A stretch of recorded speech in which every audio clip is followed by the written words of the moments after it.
Good morning. And go ahead and spell your name. Mawuli Davis, M-A-W-U-L-I, Davis, D-A-V-I-S, part of the Basil Eleby legal team. Last night we filed an alibi notice, a notice that Mr. Eleby was in fact with someone away from the bridge location at the time of the fire.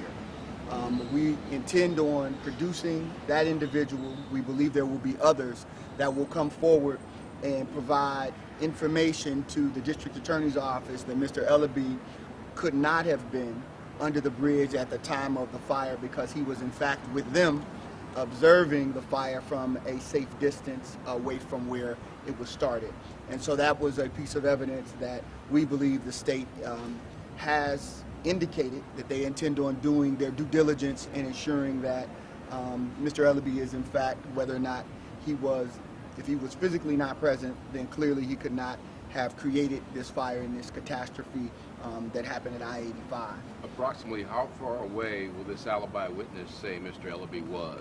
Oh, he would be in a position to watch, but far enough away that he could not have been engaged in starting the fire. And so, again, we have met, we have done our investigation, we have interviewed, we feel confident.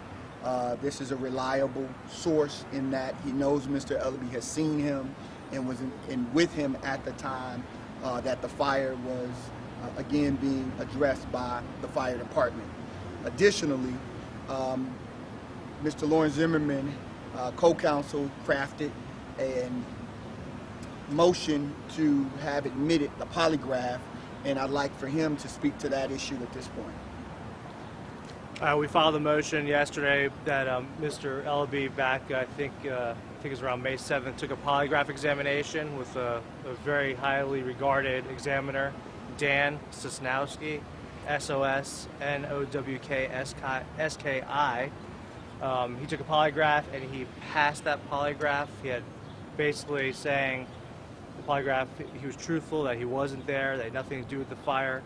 And in fact, because of the nature, the high profile, high publicity of this case, Mr. Sosnowski also had a second examiner review all his reports and confirm the same thing, that he passed his polygraph test. Spell your name, please. Lawrence, L-E-W-R-E-N-C-E, last name is Zimmerman, Z-I-M-M-E-R-M-A-N. What do you have to say about that the state says that it's not scientifically accurate? Well, the state, of course they're going to say it's not scientifically accurate because they don't like the result, but the state, in many cases,